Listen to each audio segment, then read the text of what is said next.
자, 오늘 보실 말씀은 누가복음 9장입니다. 누가복음 9장 57절부터 보겠습니다. 누가복음 9장 57절부터 62절까지 보죠. 신약성경 108쪽, 9쪽쯤에 있습니다. 누가복음 9장 57절부터 62절. 길 가실 때 시작.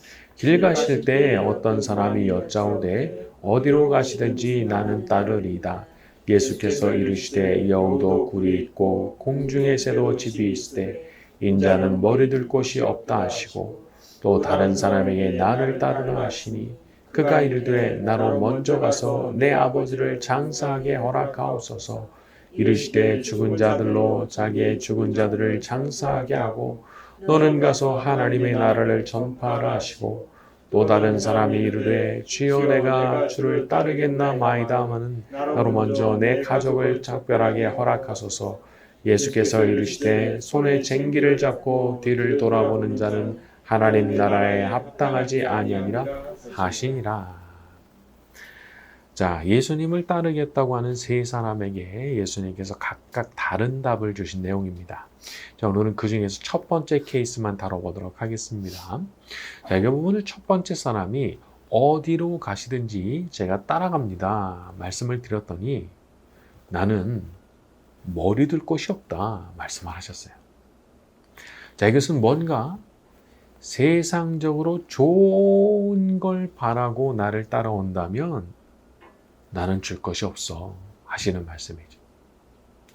물론 예수님 안에는 가시적인 축복도 있고 세상적인 복이 있습니다. 하지만 그것은 어디까지나 부수적인 것이고 정말 중요한 것은 비가시적인 복, 영적인 복이죠. 그래서 이게 순서가 바뀌면 안 되는 겁니다. 우리는 아주 근본적 질문을 할 줄 알아야 됩니다. 내가 왜 주님을 따르는가 말이죠. 그것은 우리의 영혼 구원이죠. 멸망을 향해 달려가는 세상과 나의 인생이 예수님을 통해서 구원받는 것. 그게 핵심인 거죠. 그리고 장차 오는 세상에서 내가 누리게 될 그 상급을 준비하는 것, 이런 것이 아주 핵심적 부분이라는 거예요. 그래서 만약 이 세상에서 좋다고 하는 그런 것들이 만약이라도 그런 걸 방해한다면 나는 아예 다 포기할 마음까지 가지고 사는 것, 그것이 바로 그리스도인이라고 볼 수 있습니다. 주님을 따르기 위해서라면 제가 다 내려놓겠습니다. 다 포기하겠습니다. 오히려 이런 마음을 가지고 살아가는 사람들이 그리스도인들이라는 겁니다. 성령 충만 받기 이전의 제자들 어떤 사람들이었죠? 누가 서로 크냐 싸우고 비교하고 어머니 통해가지고 청탁 놓고 높은 자리 하나씩 달라고 그랬던 사람들이잖아요. 그런데 지금도 사실은 그런 것들이, 그런 경향들이 꽤 많이 있어요. 우리는 그렇게 세상적으로 성공을 막 쟁취하기 위해서 예수님 따르는 사람들이 아닙니다. 다만 예수님께서 우리를 기쁘게 여기셔서 외적으로도 성공하고 축복을 받게 하시면 감사함으로 그걸 받아들이고 그 복을 흘려보내는 통로로 쓰임받고 싶어하는 사람들인 거죠. 우리 주님은 언제나 마음을 살피시는 분이십니다. 왜 주님께서 굳이 그렇게 주님을 따르겠다고 하는 그 말을 하는 사람에게 이런 말씀을 하셨을까요? 아마 주님 눈에는 보이셨던 게 아닌가 싶기도 해요. 그 사람의 마음의 동기가 보이는 거라. 그래서 네가 만약에 이 세상 좋은 걸 바라고 날 따라온다면 나는 줄 수 있는 게 없어 라고 말씀을 하셨다는 거죠. 하지만 반대로 정말 그 마음에 사심이 없고 예수님에 대한 깊은 사랑과 충성의 마음으로 제가 주님을 따르겠습니다 말씀드린다면 얼마나 또 그걸 기쁘게 받아주시겠어요. 베드로와 다른 제자들에게 그렇게 하셨던 것처럼 말이죠. 자, 우리도 깨끗한 마음으로 하나님 나라의 충성스러운 일꾼으로 주님을 따르겠습니다 고백할 때 주님께서 우리를 기쁘게 여기시고 우리를 받아주실 줄로 믿습니다. 자, 누가복음 10장으로 넘어갑니다. 10장 1절에서 6절까지 가죠. 그 후에 시작. 그 후에 주께서 따로 70을 세우사 친히 가시려는 각 동네와 각 지역으로 둘씩 앞서 보내시며 이르시되 추수할 것은 많되 일꾼이 적으니 그러므로 추수하는 주인에게 청하여 추수할 일꾼들을 보내주소서 하라. 갈지어다 내가 너희를 보냄이 어린 양을 이리 가운데로 보냄과 같도다. 전대나 배낭이나 신발이나 하지 말며 길에서 아무에게도 문안하지 말며 어느 집에 들어가든지 먼저 말하되 이 집이 평안할지어다 하라. 만일 평안을 받을 사람이 거기 있으면 너희의 평안이 그에게 머물 것이요 그렇지 않으면 너희에게로 돌아오리라. 자, 주님께서는 전도를 떠나는 제자들에게 평안을 빌어줘라 말씀하셨습니다.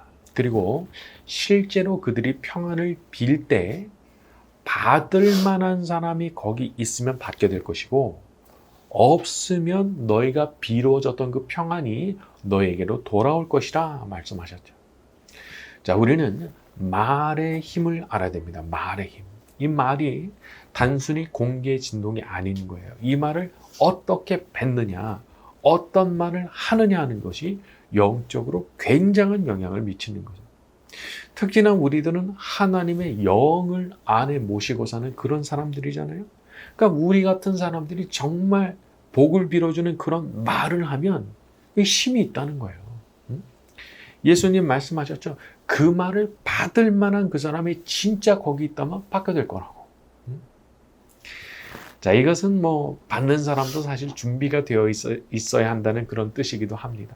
아무나 복을 빌어준다고 받는 게 아니고 복을 빌어줄 때 그 복을 받기에 합당한 사람이 있으면 이제 거기에 진짜 복이 임한다는 거기 때문에 그렇죠.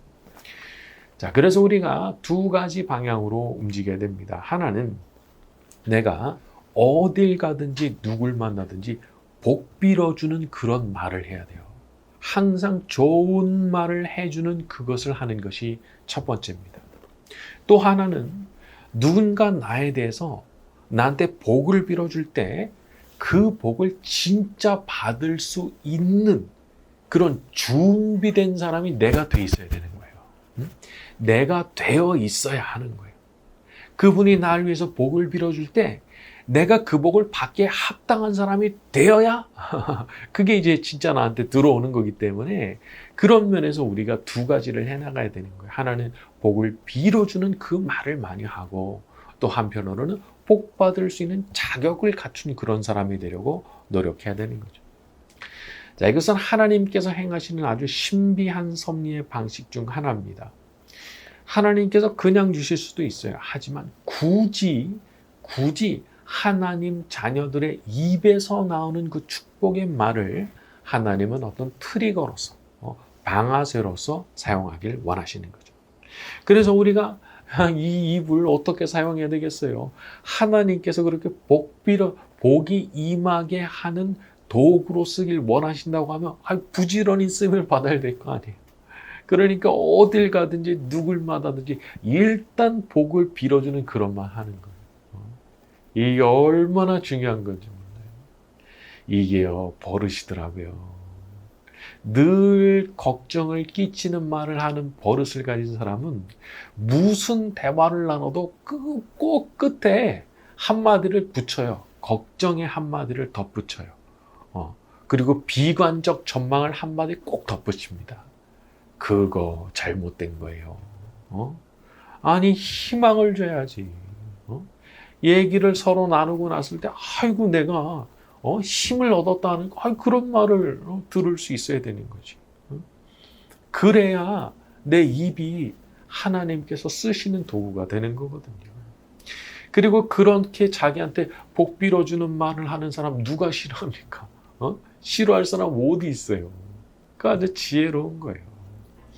우리 모두가 서로에게 평안을 빌어주고 복을 빌어주는 그런 사람들이 되기를 바랍니다. 자, 그리고 한 가지 여기 궁금하게 여기실 수 있는 부분이 있어서 언급하고 넘어갑니다. 4절에 보게 되면은 길에서 아무에게도 문안하지 말라라는 말씀이 나오는데 이것은 인사하지 마라 그런 뜻이 아니고 구원을 전하러 가는 그 임무가 얼마나 긴급하고 중요한 것인지를 강조하시는 표현이에요. 그러니까 너희가 지금 피크닉 가는 거 아니란 말이에요. 정신 바짝 차리고 복음 전에서 사람의 영혼을 구원하는 그 임무를 진지하게 받아들이고 최우선으로 삼아라 라고 하는 것이 이제 이 안에 담겨 있는 뜻이죠. 자, 우리 이제 7절부터 12절로 갑니다. 그 집에 유하며, 시작. 그 집에 유하며 주는 것을 먹고 마시라. 우리 그 삭슬 하는 것이 마땅하니라. 이 집에서 저 집으로 옮기지 말라. 어느 동네에 들어가든지 너희를 영접하거든 너희 앞에 차려놓은 것을 먹고 거기는 병자들을 고치고 또 말하기를 하나님의 나라가 너희에게 가까이 왔다 하라. 어느 동네에 들어가든지 너희를 영접하지 아니하거든 그 거리로 나와서 말하되 너희 동네에서 우리 발에 묻은 먼지도 너희에게 떨어버리노라. 그러나 하나님의 나라가 가까이 온 줄을 알라 하라. 내가 너희에게 말하노니 그날에 소돔이 너보다 견디기 쉬우리라. 자, 이 부분은 하나님의 나라 그 복음을 전하는 사람들에게 주시는 권위 같은 것이 잘 반영이 되어 있습니다. 복음을 전하는 사람에게 하나님께서 먹을 것을 받을 수 있는 자격을 주신다는 거예요. 진지하게 일하고 있습니까? 복음을 위해서 하나님께서 자격 주시겠다는 거예요. 먹을 걸 받을 수 있는 자격을. 꼭 풀타임 사역자가 아니어도 복음을 위해서 그렇게 진지하게 힘쓰는 사람 하나님께서 기억하시는 거예요. 너는 받을 자격이 있어. 너는 받을 자격이 있어. 그렇게 하나님께서 인정하신다는 거예요. 정말 그 일에 진지하게 힘쓴단 말이죠. 그리고 10절과 11절을 보게 되면은 너희를 영접하지 않으면 발에 묻은 먼지도 떨어버리는 그런 상징적 행위도 하라고 하셨어요. 이것은 구약의 선지자를 떠올리게 하는 그런 행위죠. 그림으로 보여주는 거예요. 행동으로 보여주는 거예요. 이것을 받아들이지 않은 것 너희들 책임이다. 저는 이 부분을 보면서 우리가 절대 약한 마음을 가지면 안 되겠구나 그런 생각을 하게 됐어요. 우리가 영적으로 얼마나 큰 권위를 부여받은 사람인지를 생각하고 아주 담대한 믿음으로 행해야 되는 거죠. 이 말씀에 의하면 그리스도인들은 이 땅에 살면서 하나님께서 보내신 복음의 대사로 살아가는 사람들인 거예요. 이 복음을 받아들인다면 구원받는 것이고 그렇지 않다면 그거는 자기가 책임을 져야 되는 일이니까. 말하자면 하나님께서 보내신 선지자 같은 사람들인 거죠. 그러니까 우리가 선지자들의 후예예요. 영적으로. 엘리야 같은 선지자, 엘리사 같은 선지자. 너무 영광스럽죠. 오늘 우리가 함께 기도할 때 이렇게 우리에게 부여해 주신 그 놀라운 그 영적 권위에 대한 각성이 일어나고 잃어버렸던 영권과 영역이 회복되는 역사가 일어나게 되기를 바랍니다. 자, 우리 13절부터 16절로 갑니다. 화 있을진저, 시작. 화 있을진저 고라시나, 화 있을진저 베세다야. 너희에게 행한 모든 권능을 두로와 시돈에서 행하였더라면 그들이 벌써 베옷을 입고 제에 앉아 회개하였으리라. 심판 때에 두로와 시돈이 너희보다 견디기 쉬우리라. 가버나움아, 내가 하늘에까지 높아지겠느냐? 음부에까지 낮아지리라. 너희 말을 듣는 자는 곧 내 말을 듣는 것이요 너희를 저버리는 자는 곧 나를 저버리는 것이요 나를 저버리는 자는 나를 보내신 이를 저버리는 것이니라 하시니라. 17절부터 20절도 갈게요. 70인이 기뻐하며 돌아와 이르되 주여 주의 이름이면 귀신들도 우리에게 항복하더이다. 예수께서 이르시되 사탄이 하늘로부터 번개같이 떨어지는 것을 내가 보았노라. 내가 너희에게 뱀과 전갈을 밟으며 원수의 모든 능력을 제어할 권능을 주었으니 너희를 해칠 자가 결코 없으리라. 그러나 귀신들이 너희에게 항복하는 것으로 기뻐하지 말고 너희 이름이 하늘에 기록된 것으로 기뻐하라 하시니라. 자, 이 제자들이 전도여행을 마치고 와서 보고를 하는데 귀신들도 항복하더라 하면서 기뻐하면서 보고를 했습니다. 자, 그런데 예수님께서 그 말을 들으시고 기뻐하시면서도 덧붙이신 말씀이 있는데 20절에 귀신들이 항복하는 것으로 기뻐하지 말고 너희 이름이 하늘에 기록된 것으로 인해서 기뻐해라 말씀하셨어요. 사람이 그런 거거든요. 당장 자기가 거둔 성과, 어떤 성취에 대해서 너무 기뻐하는 거예요. 그 자체가 너무 즐거운 거예요. 그래서 정말 내가 기쁘게 생각해야 되고 내가 깊이 감사해야 되는 부분에 대해서는 오히려 소홀하게 되는 거죠. 사람이 그런 것 같아요. 성공하면 이 성공 자체가 너무 즐거워가지고 그것이 가능하게 만들어주신 분의 은혜를 잊기가 너무 쉬운 거예요. 그래서 마치 자기 자신이 잘해서 내가 대단해서 그 일을 이룬 것처럼 생각하고 은혜를 잊어버리는 거예요. 이거 아주 실수죠. 진짜 큰 실수죠. 하나님께서 때때로 우리에게 성공이 아니라 고난과 어려움을 허락하실 때를 보면요. 희한하게 저는 그랬어요. 희한하게 말이죠. 거기서 항상 깨닫게 되는 교훈이 뭐였냐면 내가 착각했구나. 내가 착각했구나. 내가 내 능력으로 그렇게 된 줄 알았구나. 이걸 깨닫게 되더라고요. 고난이 와야 그걸 깨닫더라고요. 내가 착각했구나. 내가 잘해서 그게 된 줄 알고 내 능력으로 그게 된 줄 알고 내가 착각했구나.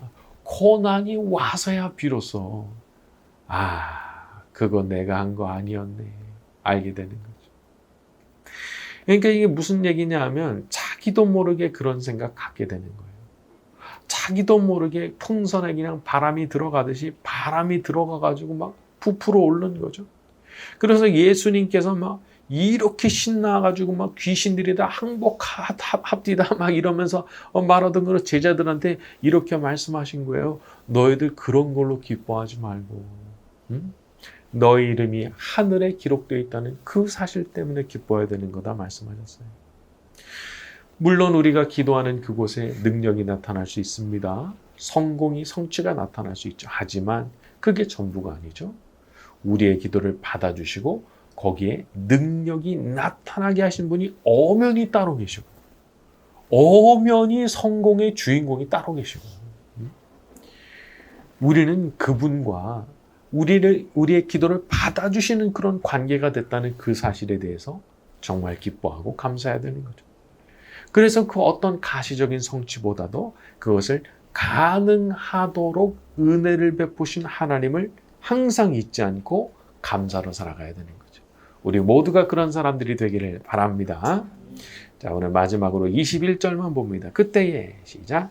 그때 예수께서 성령으로 기뻐하시며 이르시되 천지의 주제이신 아버지여 이것을 지혜롭고 슬기 있는 자들에게는 숨기시고 어린아이들에게는 나타내심을 감사하나이다. 옳소이다. 이렇게 된 것이 아버지의 뜻이니이다. 자, 사람의 눈 혹은 판단력 딱 알아채는 거, 자, 이런 게 사실 자기 게 아니더라고요. 분명히 어제까지만 해도 모든 돌아가는 판세가 한눈에 보였는데 하룻밤 딱 자고 지났는데 아무것도 안 보이는 경우가 있더라고요. 어제까지만 해도 모든 돌아가는 게 한눈에 다 보였어요. 하룻밤 자고 일어났는데 아무것도 안 보이는 거예요. 판단이 서지 않는 거예요. 내가 눈이 감긴 건가 싶을 정도로 말이죠. 창세기 19장에 보면은 소돔성을 방문했던 천사들을 사람들이 성폭행하겠다고 몰려들었을 때 천사가 눈을 어둡게 하니까 그 사람들이 갑자기 문을 찾느라고 헤매었다, 이런 구절이 있습니다. 문이 어디 있는지 몰라요? 아니, 방금 전까지 문 앞에 서서 롯 밀치고 문 깨트리고 들어가서 성폭행하려고 그 앞에 서 있었는데 문이 안 보여요? 근데 안 보였다는 거예요.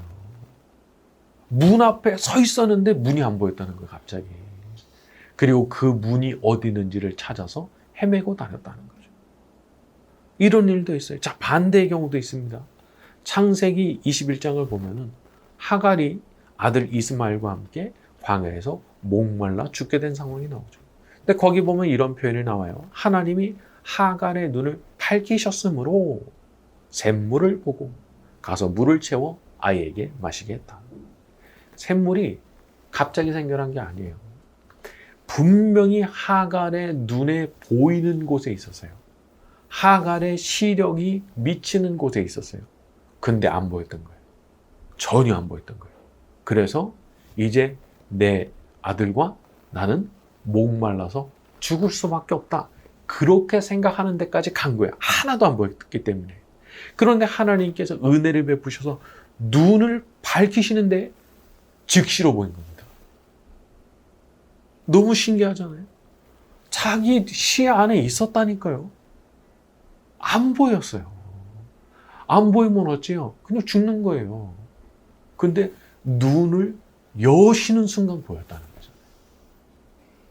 그러니까 이런 게 나타내시는 은혜죠. 나타내시는 은혜. 우리가 읽은 9절에 아버지 이것을 지혜롭고 슬기는 자들에게는 숨기시고 어린 아이들에게는 나타내심을 감사하나이다.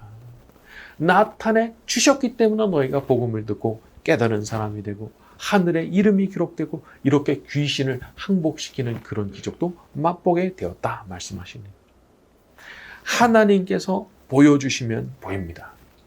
그렇기 때문에 사람이 자기의 눈, 자기의 관찰력, 자기의 판단력, 자기의 지혜와 명철을 믿고 자랑하는 거 얼마나 어리석은 일인지 몰라요.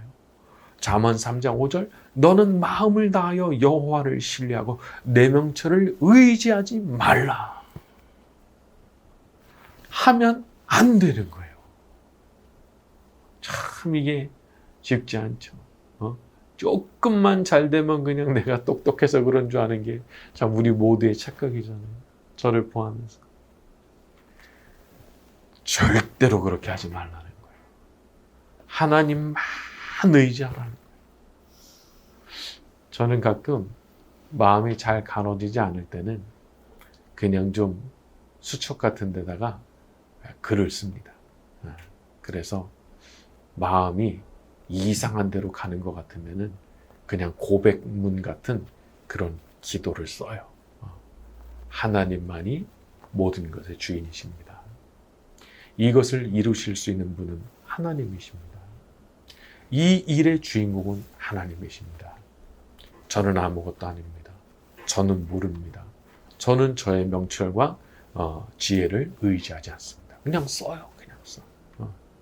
그렇게 해서라도 이게 마음을 가눠야만 되기 때문에 그런 거죠. 자, 우리 모두는 전능하신 하나님의 지혜와 명철만을 믿고 의지하며 살아가게 되기를 바랍니다. 자, 우리 주기도문 후에 자유롭게 기도하시다 가시겠습니다.